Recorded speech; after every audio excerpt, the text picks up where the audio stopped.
Avec Madame Blanchard, professeure référente du BTS NDRC. Qu'est-ce que ça signifie concrètement? Alors, NDRC, ça veut dire négociation et digitalisation de la relation client. C'est un BTS qui prépare au métier du commerce et de la vente. Après quel cursus on peut rejoindre ce BTS-là? Est-ce qu'il y a un profil type ou finalement vous arrivez à avoir de toutes les filières qui arrivent? Alors, on a de toutes les filières, c'est aussi un souhait, mais idéalement, il est souhaitable d'arriver soit d'un bac technologique STMG, hein, donc sciences et technologies du management et de la gestion, avec une spécialité marketing, ou bien en provenance d'un bac professionnel, des métiers de la vente ou du commerce, mais également de filières générales. On a des bacs ES, des bacs S aussi. Voilà, donc toute formation peut très bien intégrer ce BTS.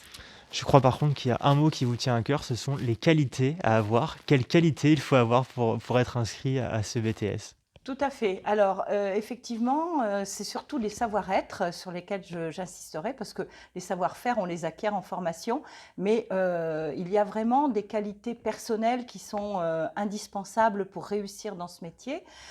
Donc, tout d'abord, il faut avoir le sens du contact et puis aimer communiquer, avoir une bonne aptitude à la communication orale.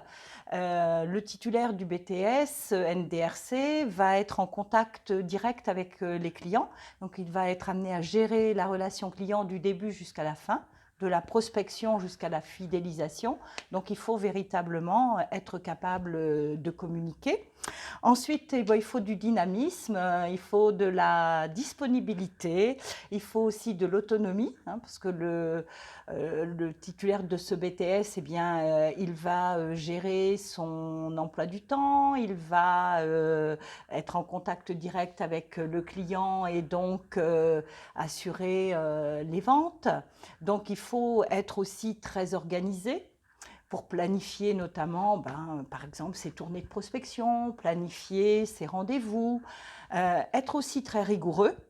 On pense parfois que le commercial n'est pas rigoureux, mais il faut impérativement être très très rigoureux pour gérer le fichier client.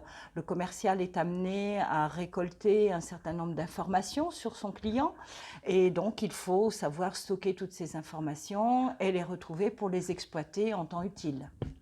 Une Voilà. fois diplômé de ce BTS NDRC, quelles sont les possibilités qui s'offrent aux étudiants, soit pour poursuivre un cursus scolaire, soit pour rentrer dans la vie active?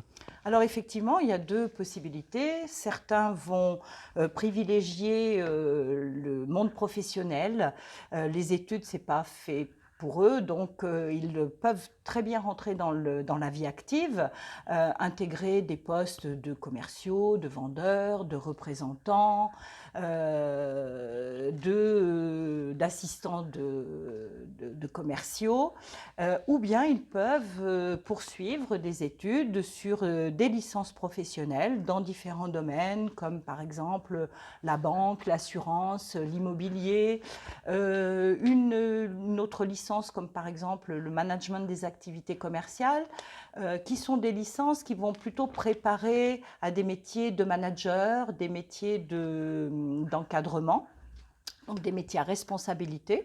On peut donc évoluer à partir de ce BTS, hein, et poursuivre ensuite sur des masters, aller aussi dans les grandes écoles de commerce, voilà, poursuivre sur des formations universitaires. Donc il y a véritablement tout un cursus derrière qui peut s'ouvrir aux titulaires du BTS NDRC.